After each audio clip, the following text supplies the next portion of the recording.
Okay, so we tried this last night, and well, I forgot to hit record, so we're going to try it again. Going to do a little bit different video for everybody, and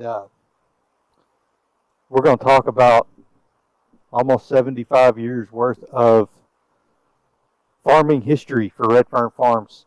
I guess we'll start the way we did last night. What's your earliest memory of farming? Oh, probably hoeing peanuts when I was just a little small kid. I don't know, probably. They probably started this when we was probably 4 or 5 years old. We started hoeing peanuts. And we didn't have spray. We didn't have things like we have now. When you got rid of the grass after you cultivated peanuts, you had to hoe them, and then you'd cultivate them a couple of times, and then you'd wait till fall to harvest them. But that's my first memory, and it's wasn't nothing funny about that either. It was tough. It was hard work, especially for a kid. We may have a daughter. I may have a daughter who's addicted to Luke Bryan. So if you hear that chime in, I'm sorry. We're trying to get her turned off. So y'all didn't have, like, our biggest tractor today is 130. I think it's 136 horsepower. Yeah. What was the biggest tractors y'all had back then? Probably 20, 25 or 6 horsepower. Wow. But it just pulled a little, one row lister and maybe a 2-row cultivator. And, wasn't, it's all you needed for back then. We didn't have a cab tractor. My daddy never rode in a cab tractor with an air conditioner. And if he could see one of them now, he'd work us to death. Yeah, we'd never get to go home. You'd never, yeah, that's a fact. We worked, as he would always say, can to can't. That meant from the time you could see to the time you couldn't see. I love how they did the whole time change thing, and they blamed it on the farmer. It said that they did it so that the farmers can have more time to farm. It's like no farmer ever goes by a clock. No, we never went by a clock. We went by the light.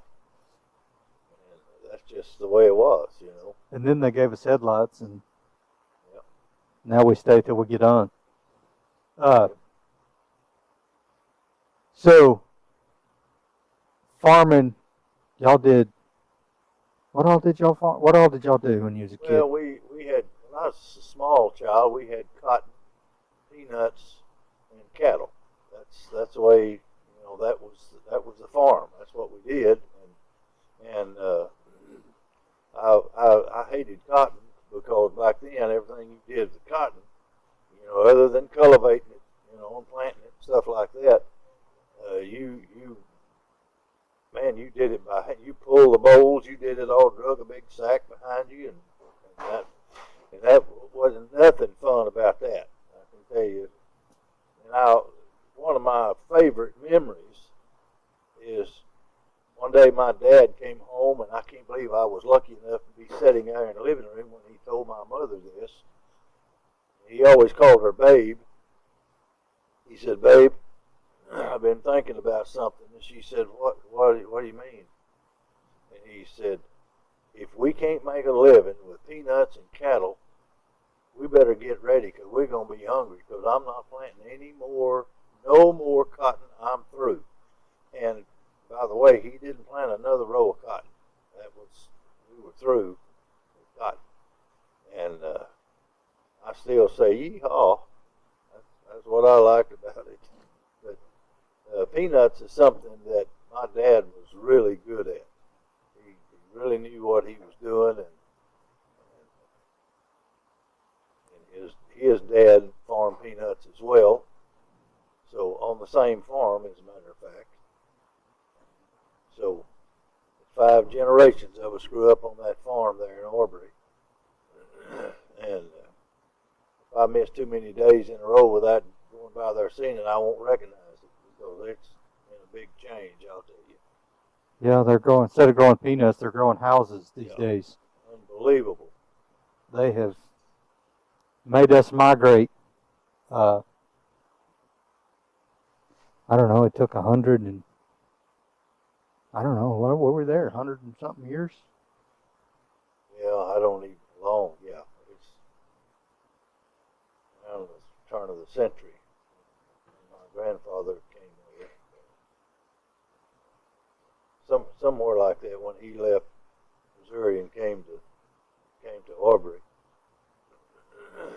Yeah, 100, be 120, 130 years, somewhere in there. Yeah, it's 100 and something years. I don't know how long ago it's been, but a long time. So we different times in November this year, we both went to Branson, and I know we both had the same thought. We kind of talked about it as you're driving from Texas to Branson, Missouri, and you have to go through the hills.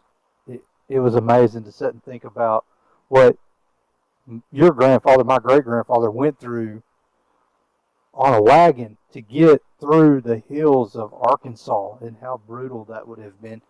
It, we don't really know how long it took him. Oh no, But I still find it amazing that his parents.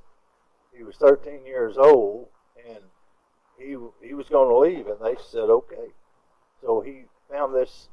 I guess he was a neighbor or something. I don't know, and he went and talked to him, and he said, "Yes, you can go with us." He had two wagons. He said, "If you will drive one of the wagons, you can go with us." You know, and I mean, how many people would let their I mean, leave Missouri and go all the way to Aubrey, Texas. that's crazy. But they did, and he jumped at the chance, you know. He And did. it proved out to be a good move for him. He ended up owning a nice place there in Aubrey, out in the country. But that's just kind of a little bit of history of where we got started there. And he and one other fellow brought the peanuts. Actually, went and got peanuts and brought the peanuts into that area. So where did they go?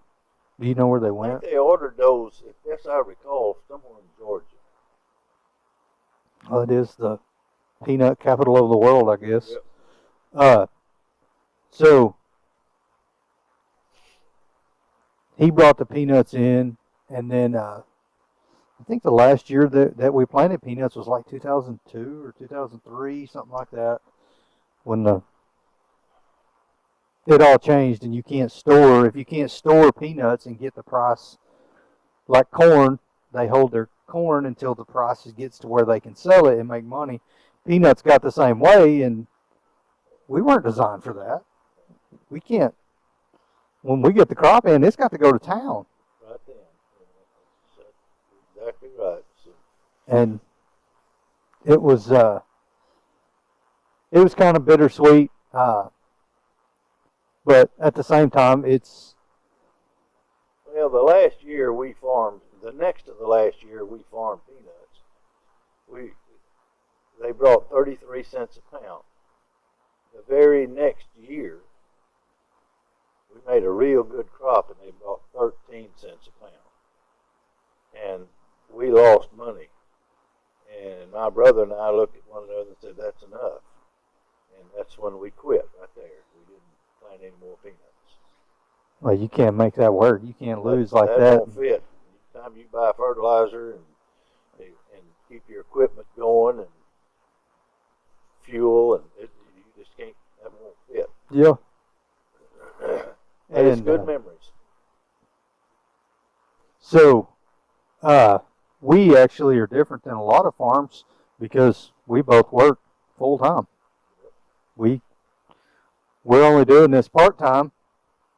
My goal is to get back to full time, but it takes a lot. It takes a lot to get back because you have a family to tend, and you can't just wing it on a hope and prayer. You got to build some things and get some things financially set so that you can do it.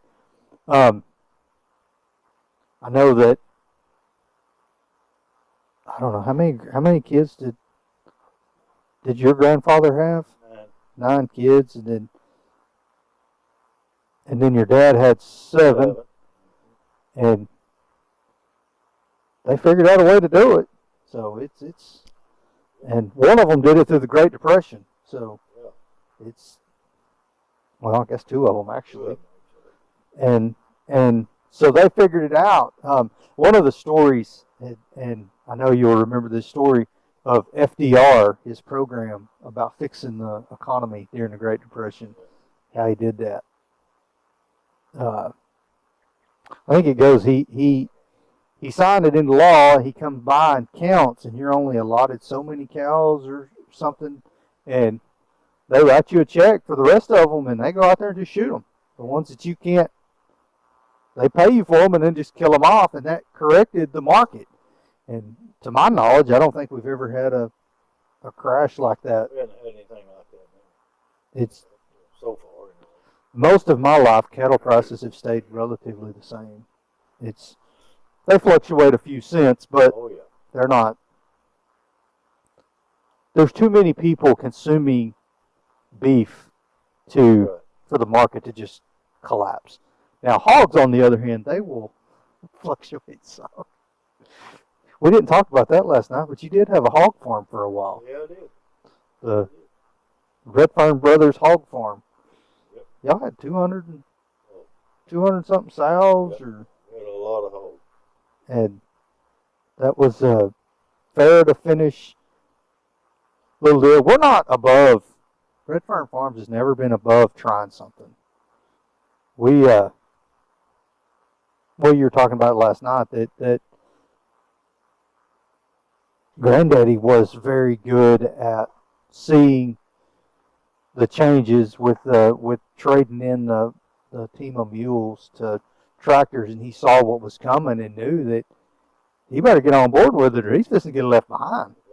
And I feel like we're trying to keep that same mentality by seeing what's happening with the grocery stores, and that a ribeye or a T-bone steak is like $18 a pound, and we're sitting here going, well, we can do it for $8 a pound and make a lot more money than we're making now, and give a better product, because we know where it came from, and we can document where it came from and show people where it came from. Where a grocery store, they don't know. And I feel like that says something about where we're at in America, that so many people will just run to the grocery store and buy something they have no idea anything about it. To go back, y'all did, most of the time when we think of combines, which we were talking last night, you telling me that y'all did have one self-propelled combine, but most of the combines y'all had were pull-type combines. And I love it when you to hear you talk about how you had to pull those combines in the dust with in an open cab tractor. You didn't get to block the dust. You just hunker down and hope you're going right. The only relation that I can feel to that is we used to cut hay right beside a golf course or a driving range. And you sent Kaylin and I up there to cut it on open cab tractors. And every time we'd go to pass each other, we were hitting golf balls all over with the cutters. And we had to duck down and we had to get in the floorboards because we knew one of us was getting killed that day. Luckily, we got it bailed, but that was an awful experience out there with that. I want to go back to, what was the greatest, to stay with peanuts for at least a minute, what was the greatest year of peanuts that you remember? The greatest year of peanuts? Yeah. You said the worst years were 56 and 80? 1956, 1980, that was 2 really dry years, and I just didn't make nothing. I just didn't make anything. But bale the hay and done what you could do and move on to the next year. That's all you could do. But, like 56 was a horrible year. 57 was a good year. 81 was a good year. The next several years was... 82 was really a good year. That was...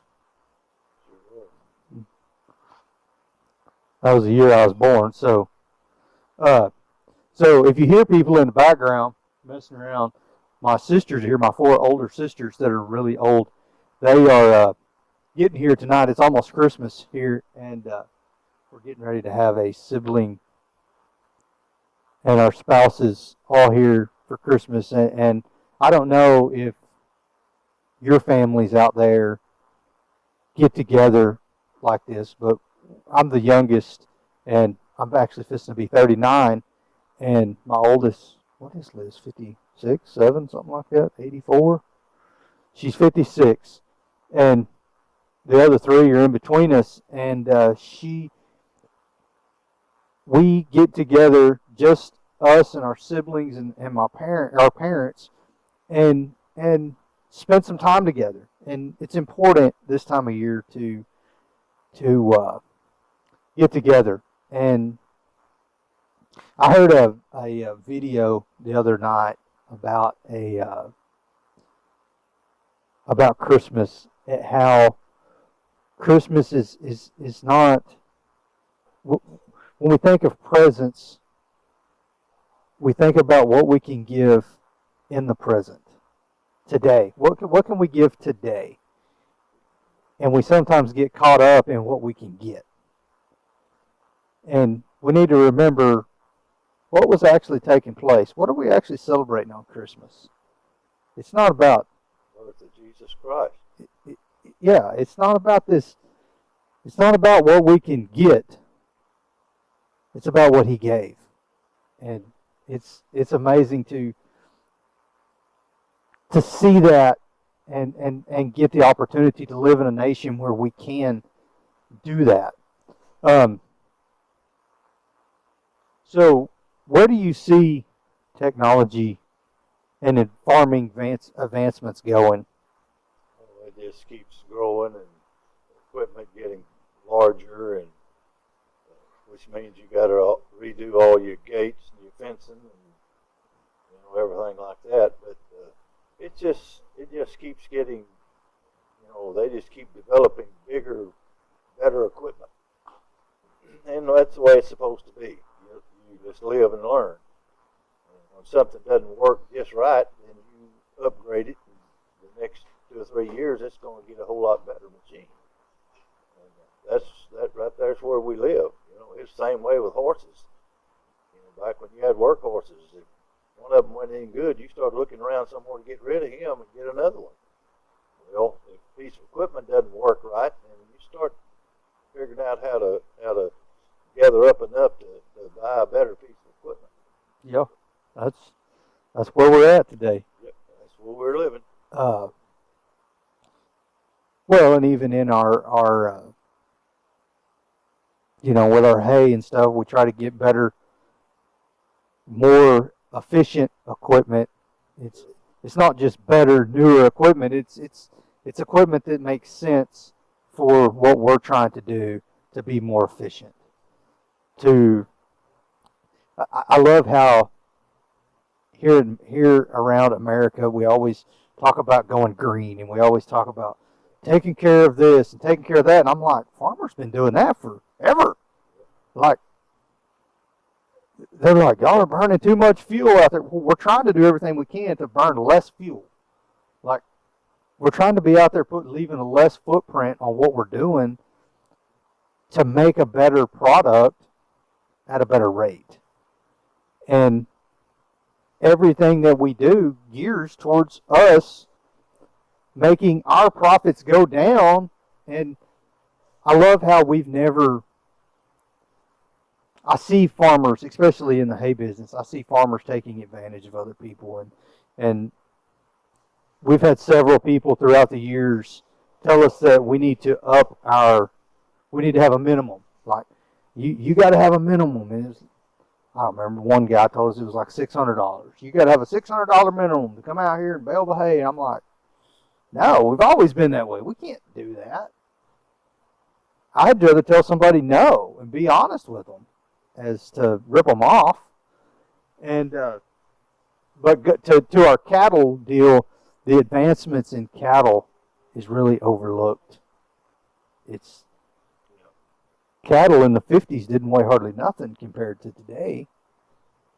And we went to a deal a few years ago, and I never forget this guy. He told us that cows in America, none of them weigh over 1,000 pounds. Remember that guy over there? We were like, what? All of our cows weigh over 1,000 pounds. Like, most of our cows weigh about 1,300. We actually sold some the other day. They were 1,300. And then we sold one cow that was a small, relatively grade cow, and we sold her because she was so little and she weighed 975. And we were like, this is crazy. But the advancements in what you try to do with cattle is get a bigger calf quicker. And you don't want to, most of our calves are born at 50, 60 pounds.